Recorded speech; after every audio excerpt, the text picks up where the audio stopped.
Hey everybody, welcome back to the channel. Smoggy Spectre here, and today we're going to show you the amazing double swing build on Barbarians at level 100.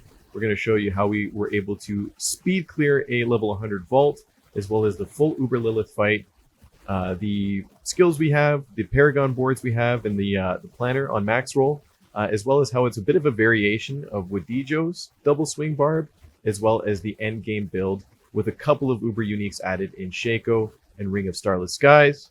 I would use a grandfather if I had one.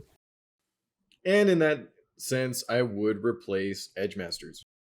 See, we're just carving through enemies like a hot knife through butter. So this is a totally viable build for level 100 speed farming, as well as gauntlet leaderboard pushing if you decide to try it out. Now, if you don't have the Uber uniques in Shako and Ring of Starless Skies, that is okay. In the planner, there is some viable alternatives that you can utilize, mostly like the amazing Tusk Helm of Jorts the Mighty, as well as a different ring slot.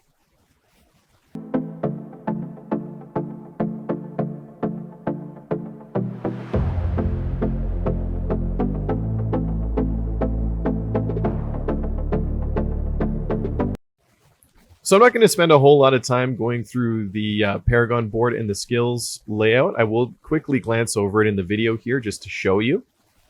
But it's all going to be in the planner, so if you want to follow along, you can.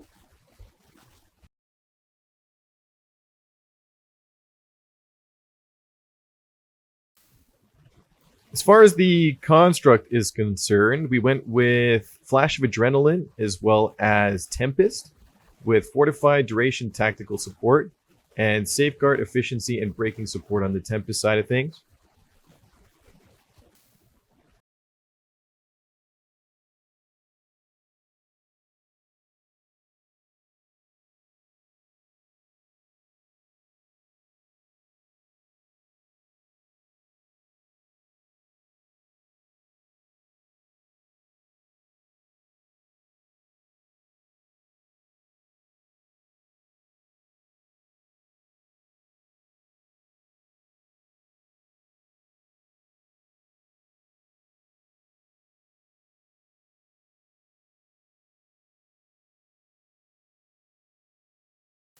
Now, what I am going to show you is how incredibly stupid this Uber Unique crafting system is.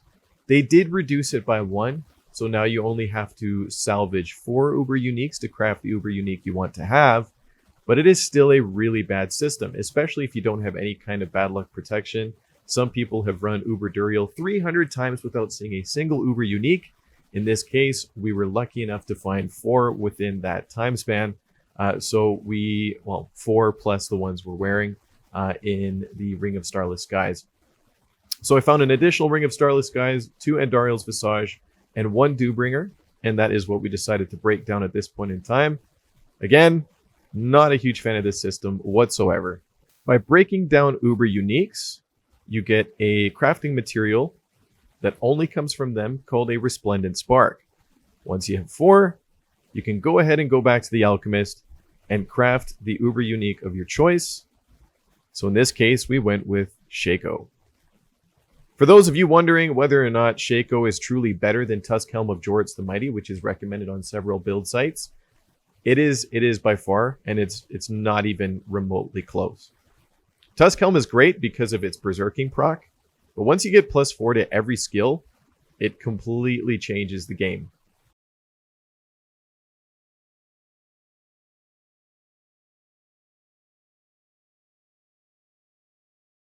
Now, going through our gear slot here, we obviously have Harlequin Crest in the head slot, Juggernauts in the chest.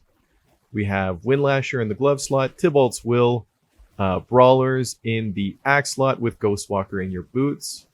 We've got Ramalodnes, Ancestral Charge in your mace slot, as well as Accelerating in your second two-hander slot. On your amulet slot, you have Edgemasters, Berserk Ripping, and Ring of Starless Skies. And Ancestral Charge is important because you want to make sure that you have those ancestral spirits out. That helps with your AoE, especially in things like pushing level 100 vaults, nightmare dungeons, as well as the new gauntlet and trying to leaderboard. Double swing is mainly like a single target type attack, So it's important that you get twisters as well as your ancestral charge in there for the AoE to rack up that score quickly.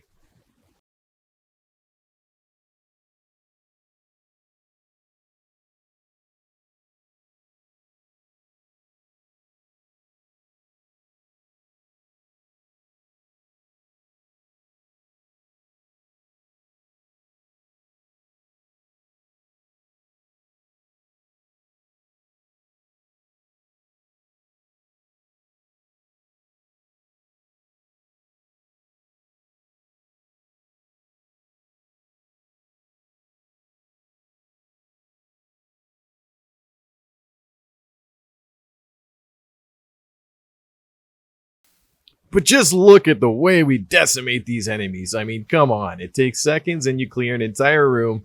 It is an amazing kit from start to finish. Amazing for speed farming.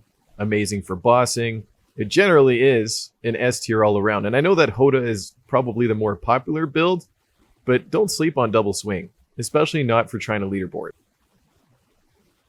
And as promised, how it deals against the game's most toxic boss, Uber Lilith. With your movement speed, with your ramp up damage, you're still going to have to learn how to deal with all of her mechanics, her one-shot waves, her fireballs. But once you have that pattern down, it's pretty easy, even though it still took me a couple hundred attempts. I'm not going to lie. Good luck, my friends. And if you enjoyed this video, please don't hesitate to comment, like, and subscribe for more content, whether it be Diablo 4, whether it be Last Epoch, whether it be Pal World or Ark Survival Ascended, or who knows what else. Always happy to have you here. Thank you so much for watching.